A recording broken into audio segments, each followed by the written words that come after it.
ಓಂ ಶ್ರೀ ಗುರುಭ್ಯೋ ನಮಃ. ನಿತ್ಯಾನಂದಾಯ ದತ್ತಾಯ ನಿರ್ಮಲಾಯ ಚಿದಾತ್ಮನೇ ಜ್ಞಾನೋತ್ತಮಾಯ ಗುರವೇ ತಸ್ಮೈ ಶ್ರೀ ಗುರವೇ ನಮಃ. ತಸ್ಮೈ ಶ್ರೀ ಗುರವೇ ನಮಃ. ಶ್ರೀ ಭಗವಾನುವಾಚ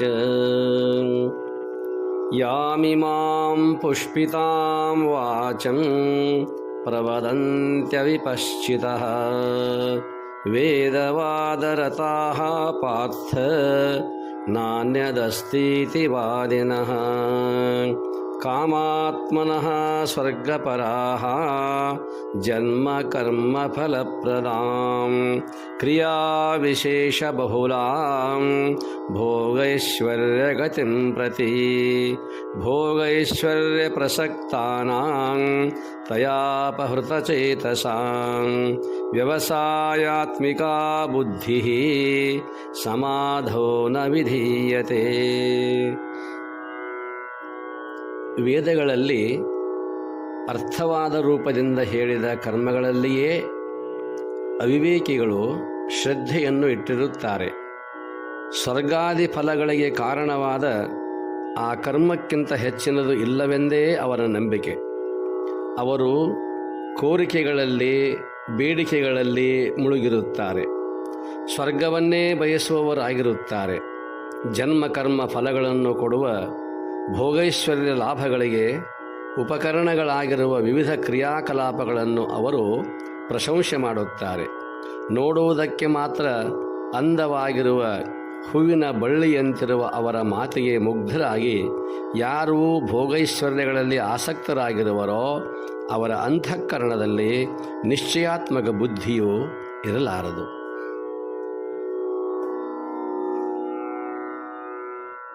ಸರ್ವರಿಗೂ ಪ್ರಣಾಮಗಳು. ಪುಣ್ಯಾತ್ಮರೇ,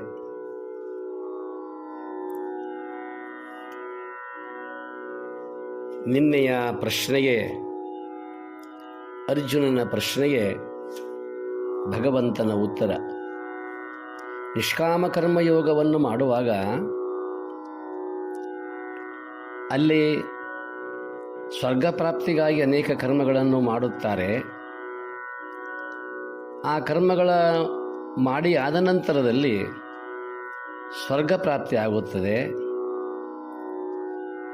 ಸ್ವರ್ಗ ಪ್ರಾಪ್ತಿಯೇ ಕೊನೆಯದಲ್ಲವೇ? ಅದು ಕೂಡ ಒಂದು ತರಹದ ಸಮಾಧಿ ಸ್ಥಿತಿ ಅಲ್ಲವೇ ಎಂಬುದಾಗಿ ಅರ್ಜುನ ಪ್ರಶ್ನೆ ಮಾಡಿದ್ದಾನೆ. ಭಗವಂತನ ಉತ್ತರ ಮುಂದೆ ಸಾಗಿದೆ. ಕಾಮ್ಯ ಕರ್ಮಪರ ವೇದವಾಕ್ಯಗಳಲ್ಲಿ ಪ್ರೀತಿಯುಳ್ಳ ಹಾಗೂ ಕಾಮಾತುರರಾದ ಮೂಢ ಜನರು ಸ್ವರ್ಗವೇ ಪರಮ ಪುರುಷಾರ್ಥ ಎಂದು ಭಾವಿಸುತ್ತಾರೆ. ಇವರ್ಯಾರು? ಕಾಮ್ಯಪರವಾದ ವೇದವಾಕ್ಯಗಳಲ್ಲಿ ಪ್ರೀತಿಯುಳ್ಳವರು. ಅವರಿಗೆ ಇಚ್ಛೆ ಇದೆ. ಯಾವುದೋ ಒಂದು ವಸ್ತುವಿನ ಇಚ್ಛೆ, ಲೋಕದ ಇಚ್ಛೆ, ವ್ಯಕ್ತಿಯ ಇಚ್ಛೆ. ಈ ಇಚ್ಛೆಯನ್ನು ಇಟ್ಟುಕೊಂಡು ಅವರು ಆಯಾ ದೇವತೆಗಳನ್ನು ಉಪಾಸನೆ ಮಾಡುತ್ತಾರೆ. ಅವರು ಜನ್ಮ ಕರ್ಮ ಹಾಗೂ ಭೋಗೈಶ್ವರ್ಯಪ್ರದಾಯಕ ವಿಶಿಷ್ಟ ಕರ್ಮಪರವಾದ ರಮಣೀಯ ಮಾತುಗಳನ್ನೇ ಆಡುತ್ತಾರೆ. ಅವರ ಮಾತುಗಳೇ ಅಷ್ಟು ಸುಂದರ, ಆಕರ್ಷಣೀಯ. ಭೋಗೈಶ್ವರ್ಯಗಳಿಗೆ ಆಕರ್ಷಿತರಾದ ಅವಿವೇಕಿಗಳ ಬುದ್ಧಿಯು ವ್ಯವಸಾಯಾತ್ಮಕವಲ್ಲ. ಆದ್ದರಿಂದ ಆ ಬುದ್ಧಿಯು ಸಮಾಧಿ ಅವಸ್ಥೆ ಅನ್ನಿಸಲಾರದು. ಅರ್ಜುನ, ನೀನು ತಿಳಿದಂತೆ ಹಾಗೆ ಆಗುವುದಿಲ್ಲ. ವೇದದಲ್ಲಿ ಎರಡು ವಿಭಾಗ, ಒಂದು ಪೂರ್ವ ಭಾಗ, ಇನ್ನೊಂದು ಉತ್ತರ ಭಾಗ. ಅಂದರೆ ಉಪನಿಷತ್ತು ಅಥವಾ ವೇದಾಂತ ಭಾಗ, ಉತ್ತರ ಭಾಗ. ಪೂರ್ವ ಭಾಗ ಕಾಮ್ಯಕರ್ಮಪರವಾಗಿರುವಂಥದ್ದು. ನಾನು ಏನನ್ನು ಇಚ್ಛೆಪಟ್ಟು ಆಯಾ ದೇವತೆಯನ್ನು ಉಪಾಸನೆ ಮಾಡುತ್ತಾನೆಯೋ ಅದನ್ನು ಈಡೇರಿಸಿಕೊಳ್ಳುವ ಸಲುವಾಗಿ ಮಾಡುವಂಥ ಕರ್ಮ ಅದು ಕಾಮ್ಯ ಕರ್ಮ. ಆದರೆ ಉತ್ತರ ಭಾಗ ಆತ್ಮಜ್ಞಾನಪರ, ಅಲ್ಲಿ ಯಾವ ಆಶಯಗಳೂ ಇಲ್ಲ, ಒಂದೇ ಒಂದು, ಅದು ಮೋಕ್ಷದ ಚಿಂತನೆ, ಮೋಕ್ಷದ ಇಚ್ಛೆ, ಮುಮುಕ್ಷು. ವೇದಾಂತ ಜ್ಞಾನವನ್ನು ಮೈಗೂಡಿಸಿದವ ಸಾಂಖ್ಯಯೋಗಿ. ಪೂರ್ವ ವೇದಗಳನ್ನು ನಂಬಿ ಕಾಮ್ಯಕರ್ಮಗಳಲ್ಲಿ ಆಸಕ್ತಿ ತಾಳಿದವ ಭೋಗಿ. ಆತ್ಮನಲ್ಲಿ ಮನ ನಿಲ್ಲಿಸಿ ನಿಷ್ಕಾಮ ಕರ್ಮಗಳಲ್ಲಿ ತೊಡಗಿದವ ಕರ್ಮಯೋಗಿ. ಸಾಂಖ್ಯ ಹಾಗೂ ಕರ್ಮಯೋಗಿಗಳು ವಿಪಶ್ಚಿತರು. ಅವರಿಗೆ ಮೋಕ್ಷದ ಸೌಖ್ಯ ಕರತಲಾಮಲಕವಾಗಿ ಬಿಟ್ಟಿದೆ. ಭೋಗಿಗಳು ಮಾತ್ರ ಅವಿಪಶ್ಚಿತರು. ಅವರಿಗೆ ಶಾಂತಿ ಇಲ್ಲ, ಸಮಾಧಾನವಿಲ್ಲ. ಈ ಭೋಗಿಗಳ ಬಗ್ಗೆ ಭಗವಂತನು ನಿರೂಪಿಸುತ್ತಾನೆ. ಇವರು ಎಂಥವರು? ಭೋಗವಾದಿಗಳು ಅಂದರೆ ಯಾರು? ಅವಿಪಶ್ಚಿತ ವಿಶೇಷೇಣ ಪಶ್ಯತಿ ಇತಿ ವಿಪಶ್ಚಿತ್. ಅಮರ ಆತ್ಮನ ಯಥಾರ್ಥ ಸ್ವರೂಪವನ್ನು ಕಂಡವರು ವಿಪಶ್ಚಿತರು. ಉದಾಹರಣೆಗಾಗಿ ಅಲ್ಲಮರು, ಕಾಯಕಯೋಗಿ ಬಸವಣ್ಣನವರು, ರಾಮಕೃಷ್ಣ ಪರಮಹಂಸರು, ನಮ್ಮೆಲ್ಲರ ದೃಷ್ಟಿಯಲ್ಲಿ ಜ್ಞಾನಯೋಗಿ ಸಿದ್ದೇಶ್ವರ ಅಪ್ಪ ಅವರು ಮುಂತಾದವರು ವಿಪಶ್ಚಿತರು. ಸತ್ಯವಸ್ತು ಜ್ಞಾನ ವಿಹೀನರು ಅವಿಪಶ್ಚಿತರು. ಇವರು ವೇದಾಂತ ಪಂಡಿತರಿರಬಹುದು, ಆದರೆ ವೇದದ ಅಂತಿಮ ಮಥಿತಾರ್ಥ ವಿಹೀನರು. ಅವರು ಮುಂದಿನ ಭಾಗವನ್ನು ನೋಡಿಯೇ ಇಲ್ಲ. ಇದರಲ್ಲಿಯೇ ರಮಮಾಣರಾಗಿ ಬಿಡುತ್ತಾರೆ. ಪೂರ್ವಕರ್ಮಾದಿಗಳಲ್ಲಿ ವೇದಗಳು ಇವರ ನಾಲಿಗೆ ಮೇಲೆ ಉಲಿಯುತ್ತಿದ್ದರು, ನಲಿಯುತ್ತಿದ್ದರು. ಆತ್ಮನ ಬಗ್ಗೆ ಮಾತ್ರ ಯತ್ಕಿಂಚಿತ್ ಕಲ್ಪನೆ ಕೂಡ ಇವರಲ್ಲಿ ಇಲ್ಲ. ಇವರಿಗೆ ಅಜ್ಞರು, ಮೂಢರು, ಕರ್ಮಿಗಳು ಎಂಬ ಹೆಸರನ್ನು ಕೊಡಬೇಕಾಗುತ್ತದೆ. ಆದ್ದರಿಂದ ಇವರು ಅವಿಪಶ್ಚಿತರು. ಇನ್ನು ಎರಡನೆಯದಾಗಿ ವೇದವಾದ ರತಾಹ. ಅರ್ಥವಾದ ಎನ್ನುವುದೊಂದು ಶಿಕ್ಷಣದ ಪದ್ಧತಿ. ಅರ್ಥವಾದವೆಂದರೆ ಮುಂದಿನ ಗುರಿಯನ್ನು ಇರಿಸಿಕೊಂಡು ಸದ್ಯಕಾಲದಲ್ಲಿ ಒಂದಿಷ್ಟು ಏನಾದರೂ ಆಮಿಷಗಳನ್ನು ಹಚ್ಚಿ ಆನಂತರದಲ್ಲಿ ಮುಂದೆ ಯಾವುದು ಉದ್ದೇಶವನ್ನು ಇಟ್ಟುಕೊಂಡಿದ್ದಾರೆಯೋ ಆ ಉದ್ದೇಶವನ್ನು ಈಡೇರಿಸುವ ಸಲುವಾಗಿ ಸ್ವಲ್ಪ ಆರಂಭದಲ್ಲಿ ಆಮಿಷಗಳನ್ನು ತೋರಿಸಿ ಮುಂದುವರಿಯುವುದು. ಅರ್ಥಾತ್ ಏನಾದರೂ ಫಲದ ಆಸೆ ಹಚ್ಚಿ ಒಳ್ಳೆಯದರತ್ತ ಮನಸ್ಸನ್ನು ಆಕರ್ಷಿಸುವ ಪದ್ಧತಿಗೆ ಅರ್ಥವಾದ ಎನ್ನುತ್ತಾರೆ. ಉದಾಹರಣೆಗೆ, ಶಾಲೆ ಕಲಿತರೆ ಸಾಹೇಬನಾಗುವೆ, ಪಾಠ ಓದಿದರೆ ಪೇಡೆ ಕೊಡುವೆ. ಹೀಗೆ ತನ್ನ ಚಿಕ್ಕ ಬಾಲಕನನ್ನು ಕುರಿತು ಅವನ ತಾಯಿಯು ನುಡಿಯುತ್ತಾಳೆ. ತಾಯಿಯ ಮಾತಿನ ನಿಜವಾದ ಉದ್ದೇಶ ಮಗನನ್ನು ವಿದ್ಯಾವಂತನನ್ನಾಗಿ ಮಾಡುವುದೇ ಆಗಿದೆ. ಅದೇ ರೀತಿ ವಿಷಯಮಗ್ನರಾದ ಜೀವಿಗಳ ಮನಸ್ಸನ್ನು ಪರಮಾತ್ಮನತ್ತ ಸೆಳೆಯಲು ವೇದ ಈ ಅರ್ಥವಾದವನ್ನು ಬಳಸಿದೆ. ಭೋಗ ಐಶ್ವರ್ಯಗಳ ಆಸೆಗಾದರೂ ವೇದಗಳನ್ನು ಓದಲಿ, ದೇವರನ್ನು ಪೂಜಿಸಲಿ, ಗುರುಗಳ ಆದೇಶವನ್ನು ಕೇಳಲಿ. ಅದೇ ಮುಂದೆ ಅವರನ್ನು ಆತ್ಮಮುಖಿಗಳನ್ನಾಗಿ ಪರಿವರ್ತಿಸುವುದು. ಇದು ವೇದಗಳ ಅಂತರ್ಗತದ ಹೇತು. ಆದರೆ ವೇದಗಳ ಉದ್ದೇಶ ಇವನನ್ನು ಇಲ್ಲಿಯೇ ಬಂಧಿಸುವುದಲ್ಲ. ಮುಂದೆ ವೇದದ ಅಂತಭಾಗವಿದೆಯಲ್ಲ, ಉಪನಿಷತ್ತುಗಳಿವೆ, ಅಲ್ಲಿ ವೇದಾಂತವಿದೆ. ಅದರ ಸಲುವಾಗಿ ಆರಂಭದಲ್ಲಿ ಒಂದಿಷ್ಟು ಕರ್ಮಾದಿಗಳಿಗೆ ತೊಡಗಿಸುವುದು, ಆಂಶಗಳನ್ನು ಹಚ್ಚುವುದು ಅಷ್ಟೇ. ಹೀಗೆ ಇವರಿಗೆ ವೇದವಾದ ರತಃ ಎನ್ನುತ್ತಾರೆ. ಕಾಮಾತ್ಮನಃ, ಭೋಗಿಗಳು ಕಾಮದ ದಾಸರು. ಉದಾಹರಣೆಗೆ ನಹುಷ ಬಹಳ ದೊಡ್ಡ ರಾಜ. ಶತಯಾಗಗಳನ್ನು ಮಾಡಿ ಸ್ವರ್ಗಕ್ಕೆ ಹೋದ, 100 ಯಜ್ಞಗಳನ್ನು ಮಾಡಿದ, ಇಂದ್ರ ಪದವಿಗೇರಿದ. ಆದರೆ ಅವನು ಇಂದ್ರಲೋಕವನ್ನು ಅಲಂಕರಿಸುವ ಸಲುವಾಗಿ ಅಲ್ಲಿರುವ ಭೋಗಾದಿಗಳನ್ನು ಕಾಮಾದಿಗಳನ್ನು ಅನುಭವಿಸುವ ಸಲುವಾಗಿ ಸಪ್ತರ್ಷಿಗಳೇ ಅವನ ಪಲ್ಲಕ್ಕಿಯನ್ನು ಹೊತ್ತಿದ್ದಾರೆ. ಅವರಿಗೆ ಆಜ್ಞೆ ಮಾಡುತ್ತಾನೆ. ಜ್ಞಾನಿಗಳು, ತಪಸ್ವಿಗಳು, ಅರಿತವರು ಅಂಥವರ ಹೆಗಲಿನ ಮೇಲೆ ಕುಳಿತುಕೊಂಡು ಹೊರಟಿದ್ದಾನೆ ಕಾಮಾಂಧ. ಆ ಕಾಮಾತುರತೆಯಲ್ಲಿ ಸರ್ಪತು ಬೇಗ ನಡೆಯಿರಿ ಎಂಬುದಾಗಿ ಆಜ್ಞೆ ಮಾಡುತ್ತಿದ್ದ. ಕುದುರೆಯ ಮೇಲೆ ಕುಳಿತುಕೊಂಡವ ಚಾಟಿಯಿಂದ ಹೊಡೆದಂತೆ ಮೇಲೆ ಕುಳಿತ ಆ ನಹುಷ ಕೆಳಗಿನವರಿಗೆ ಹಿಂಸೆ ಕೊಡುತ್ತಿದ್ದ. ಅವರೇನು ಸಾಮಾನ್ಯರೇನು? ಮಹಾನ್ ಜ್ಞಾನಿಗಳು, ಸಪ್ತರ್ಷಿಗಳು. ಆಗ ಸರ್ಪತು ಎನ್ನುವಾಗ, ಅಂದರೆ ಬೇಗ ನಡೆಯಿರಿ ಎನ್ನುವಾಗ ಆ ಹಿಂಸೆಯನ್ನು ತಾಳಲಾರದೆ ಋಷಿಗಳು ಶಾಪ ಕೊಡುತ್ತಾರೆ, ಸರ್ಪವಾಗಿ ಬೀಳು ಎಂಬುದಾಗಿ. ಆವಾಗ ಸರ್ಪಯೋನಿಯನ್ನು ಸೇರಿದ ನಹುಷ 100 ಯಜ್ಞ ಯಾಗಗಳನ್ನು ಮಾಡಿದರೂ ಕೂಡ ಮತ್ತೆ ಪತಿತನಾದ. ಪಾಂಡುರಾಜ ಕಾಮದ ಕಾವಿಗೆ ಸಿಕ್ಕು ಜೀವ ಕಳೆದುಕೊಂಡ. ಜಗತ್ತಿನ ಬಹುಜನ ಕಷ್ಟಪಡುವುದು ಕೇವಲ ಈ ಆರಂಭದ ವೇದಗಳ ಪೂರ್ವ ಭಾಗ ಕಾಮತೃಪ್ತಿಗಾಗಿ. ಸ್ವರ್ಗಪರಾಹ ಭೋಗಿಗಳಿಗೆ ಪರಮಪುರುಷಾರ್ಥವೆಂದರೆ ಸ್ವರ್ಗ. ಅರ್ಜುನ, ನೀನು ತಿಳಿದಂತೆ ಆ ಸ್ವರ್ಗ ಪರಮಪುರುಷಾರ್ಥವಲ್ಲ, ಅದೊಂದು ಲೋಕವಷ್ಟೇ. ಮುಂಬೈ, ಕಲ್ಕತ್ತಾ ಈ ರೀತಿಯಾಗಿ ದೊಡ್ಡ ದೊಡ್ಡ ಪಟ್ಟಣಗಳು ಹೇಗೆ ಇವೆಯೋ, ಭೋಗಗಳಿಗೆ ಅವು ಆಶ್ರಯ ತಾಣವಾಗಿವೆಯೋ, ಹಾಗೆ ಸ್ವರ್ಗವೂ ಕೂಡ ಅದು ಕೂಡ ಒಂದು ಭೋಗಗಳ ಆಶ್ರಯ ತಾಣ. ಅವರ ಬದುಕು ಸ್ವರ್ಗ ಸುಖ ಪಡೆಯಲೆಂದೇ ಇರುವಷ್ಟು ಕಾಲ ಯಜ್ಞ ಯಾಗ ದಾನ ಪೂಜೆ ಆಚರಿಸಿ ಸ್ವರ್ಗವಿರುವ ಆ ಯೋಚನೆ ಮಾಡುತ್ತಾರೆ ವಿನಃ ಅಂತಿಮ ಗುರಿಯಾದ ಅಂತಿಮ ಸತ್ಯವಾದ ಆ ಆತ್ಮಜ್ಞಾನವನ್ನು ಮಾಡಿಕೊಳ್ಳುವುದಿಲ್ಲ. ನ ಅನ್ಯತ್ ಅಸ್ತೀತಿ ವಾಯನಃ. ಕೊನೆಯದಾಗಿ ಇವರ ದೃಷ್ಟಿಯಲ್ಲಿ ಸ್ವರ್ಗವೊಂದನ್ನು ಬಿಟ್ಟರೆ ಇನ್ನಾವ ಸುಖವೂ ಇಲ್ಲ. ಇಂದ್ರಿಯ ತೃಪ್ತಿಯೇ ಪರಮ ತೃಪ್ತಿ. ಅದರ ಮುಂದೆ ತುರಿಯ, ತುರಿಯಾತೀತ, ಉನ್ಮನಿ ಇವ್ಯಾವ ಅವಸ್ಥೆಗಳು ಕೂಡ ಅವರ ಗಮನಕ್ಕೆ ಇಲ್ಲ.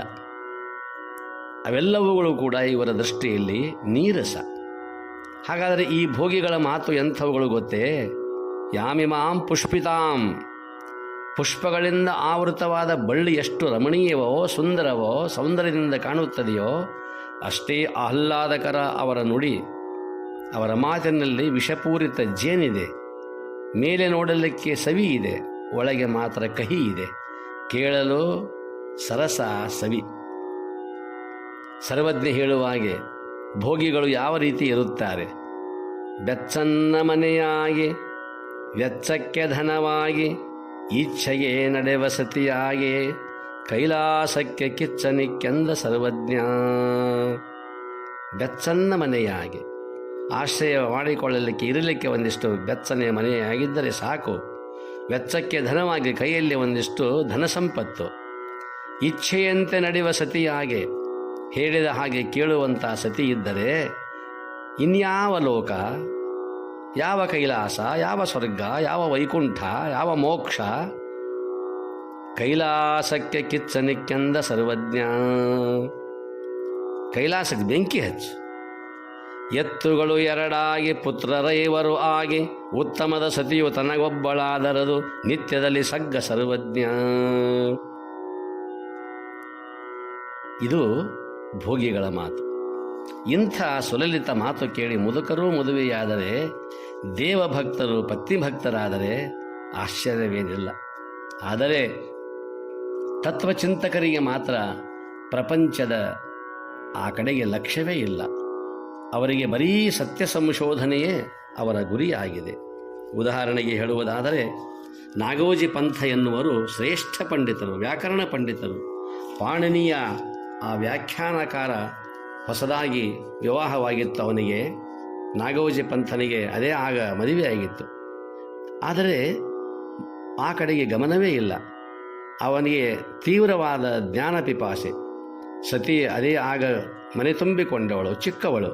ಅವಳನ್ನು ಕರೆದು ಹೇಳುತ್ತಾನೆ ನಾಗೋಜಿ ಪಂಥ, ಪಾಣಿನಿಯನ್ನು ಅಧ್ಯಯನ ಮಾಡುವ ಅಪೇಕ್ಷೆ ನನಗೆ, ನೀವು ಅವಕಾಶ ಕೊಡಬೇಕು. ಸತಿ ಹೇಳುತ್ತಾಳೆ, ಸರಸ್ವತಿಯ ಆರಾಧನೆಗೆ ಹೋಗುವ ನಿಮಗೆ ಬೇಡವೆನ್ನಲಾಗುತ್ತದೆಯೇ? ಹೋಗಿ ಬನ್ನಿ. ನೋಡಿ ಅವಳದು ಎಂಥ ಭಾವ. ನಾಗೋಜಿ ಪಂಥ ಶ್ರೇಷ್ಠ ಗುರುಗಳ ಬಳಿಗೆ ಹೋದ. ಅವರ ಸಾನ್ನಿಧ್ಯದಲ್ಲಿ ಪಾಣಿನಿಯನ್ನು ಆಳವಾಗಿ ಅಧ್ಯಯನ ಮಾಡಿದ. ವ್ಯಾಕರಣದಲ್ಲಿ ಅವನನ್ನು ಮೀರಿಸುವವರೇ ಇರಲಿಲ್ಲ. ಅಂಥ ಜ್ಞಾನವನ್ನು ಗಳಿಸಿದ ನಾಗೋಜಿ ಪಂಥ. ಕೊನೆಗೆ 2 ಗ್ರಂಥಕುಸುಮಗಳನ್ನು ಕೊಡುತ್ತಾನೆ. ಶಬ್ದೇಂದು ಶೇಖರ, ಶಬ್ದ ಮಂಜೂಷ ಎಂಬ 2 ಶ್ರೇಷ್ಠ ಗ್ರಂಥಗಳನ್ನು ಬರೆದ. ದಶಕಗಳೇ ಗತಿಸಿದ್ದವು. ಒಮ್ಮೆಲೆ ಎಚ್ಚರ ಆಯಿತು. ಮನೆಗೆ ಬಂದ.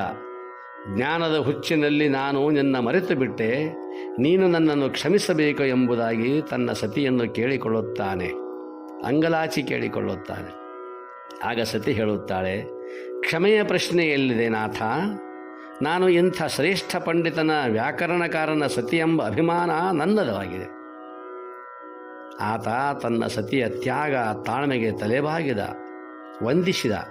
ತನ್ನ ಕೈಯಲ್ಲಿದ್ದ 2 ಗ್ರಂಥಗಳನ್ನು ಸತಿಯ ಕೈಗೆ ಇತ್ತು ಹೇಳುತ್ತಾನೆ, ಇವೆರಡೂ ನಮ್ಮ ಅಮರ ಪ್ರೇಮದ ಮಕ್ಕಳು. ಅವಳು ಅವುಗಳನ್ನು ಎತ್ತಿಕೊಂಡಾಗ ಸತಿಪತಿಯರ ಕಣ್ಣಲ್ಲಿ ಆನಂದ ಭಾಷ್ಪಗಳು. ಇದು ನಿಷ್ಕಾಮ ಕರ್ಮಯೋಗಿಗಳ ಸಂಸಾರ, ಆದರೆ ಭೋಗಿಗಳ ಸಂಸಾರವಲ್ಲ. ಈ ರೀತಿಯಾಗಿ ಭಗವಂತನ ಇಚ್ಛೆ ಏನೇ ಆಗಿದೆ, ಸ್ವರ್ಗವೇ ಪರಮ ಪ್ರಾಪ್ತಿಯಲ್ಲ. ಆದ್ದರಿಂದ ಭೋಗಪರ ಮಾತಿನಿಂದಾಗಿ ವಿವೇಕ ನಿಶ್ಚೇಷ್ಟಿತರಾಗುವುದು, ಮನಸ್ಸು ಚಂಚಲಿಸುವುದು, ಹೃದಯದ ತುಂಬ ಮನೆ ಮಡದಿ ವ್ಯವಹಾರ ಐಶ್ವರ್ಯಗಳೇ ತುಂಬಿಕೊಳ್ಳುವವು. ಹೀಗಾದಾಗ ದೇವಪ್ರೇಮ ಆತ್ಮಪ್ರೇಮ ಹೇಗೆ ಉಂಟಾಗಬೇಕು, ಸಮಾಧಿ ಅವಸ್ಥೆಯಲ್ಲಿ ಮನಸ್ಸು ಹೇಗೆ ಪ್ರವೇಶಿಸಬೇಕು, ಅಷ್ಟು ದೂರ ಏಕೆ? ಆತ್ಮ, ದೇವ, ಸಾಧನ, ಶಾಸ್ತ್ರ, ಗುರು ಎಂಬ ಶಬ್ದ ಕಿವಿಗೆ ಬಿದ್ದರೂ ಸಹನವಾಗದು. ಆದುದರಿಂದಲೇ ಇಂದು ಶಾಸ್ತ್ರ ಓದುವವರು, ಕೇಳುವವರು ಬಹುತರವಾಗಿ ತರುಣರಲ್ಲ, ಸುಶಿಕ್ಷಿತರಲ್ಲ, ತಲೆನೆರೆತು ನಡೆಗೆಟ್ಟು ಕಷ್ಟಪಡುವ ಮುದುಕರು. ಉಳಿದವರಿಗೆ ಆತ್ಮತತ್ವ ವಿಚಾರವೆನ್ನುವುದು ಅಪಥ್ಯ. ಆದ್ದರಿಂದ ಮುದ್ದುರಾಮ ಹೇಳುತ್ತಾನೆ, ಯಾರು ತನ್ನೊಳು ತಾನು ಧ್ಯಾನದಲ್ಲಿ ತತ್ಪರರು, ಜವನ ಜಯಿಸುವ ರೀತಿ ಬಲ್ಲವರು ಅವರು. ನಿರ್ಮಲತೆಯಲ್ಲಿ ಹುದು ಅಲ್ಲಿ ಇದೆ ಸುಜ್ಞಾನ, ಸುಡು ಕರ್ಮ ಬೇರುಗಳ ಮುದ್ದು ರಾಮ. ತನ್ನಲ್ಲಿ ತಾನು ಧ್ಯಾನ ತತ್ಪರನಾಗಬೇಕು. ಈ ಮೃತ್ಯುವನ್ನು ಯಾವ ರೀತಿ ಜಯಿಸಬೇಕು ಎಂಬುದಾಗಿ ಚಿಂತನೆ ಮಾಡಬೇಕು. ಇದು ವೇದಾಂತ, ಇದು ಉತ್ತರ ಭಾಗ. ಆದ್ದರಿಂದ ಅರ್ಜುನನ ಪ್ರಶ್ನೆಯಾಗಿದೆ ಮುಂದೆ, ಮಾಧವ, ವೇದಗಳು ಋಷಿ ನಿರ್ಮಿತ, ಸ್ವರ್ಗಾದಿ ಸುಖಗಳು ಹೇಯವೆಂದು ಅವರಿಗೆ ಅನ್ನಿಸಿದ್ದರೆ ಅವರೇಕೆ ಅವುಗಳನ್ನು ವರ್ಣಿಸುತ್ತಿದ್ದರು? ಸ್ವರ್ಗಪ್ರದಾಯಕ ವಿವಿಧ ಯಜ್ಞ ಯಾಗಾದಿಗಳ ಬಗ್ಗೆ ಅದೇಕೆ ವಿವರಿಸುತ್ತಿದ್ದರು? ಆ ವೇದಗಳನ್ನು ಕುರಿತಾಗಿ ಪ್ರಶ್ನೆ ಮಾಡುತ್ತಾನೆ ಅರ್ಜುನ. ಉತ್ತರಿಸುತ್ತಾನೆ ಭಗವಂತ ನಾಳೆ. ಓಂ ಶಾಂತಿ ಶಾಂತಿ ಶಾಂತಿ.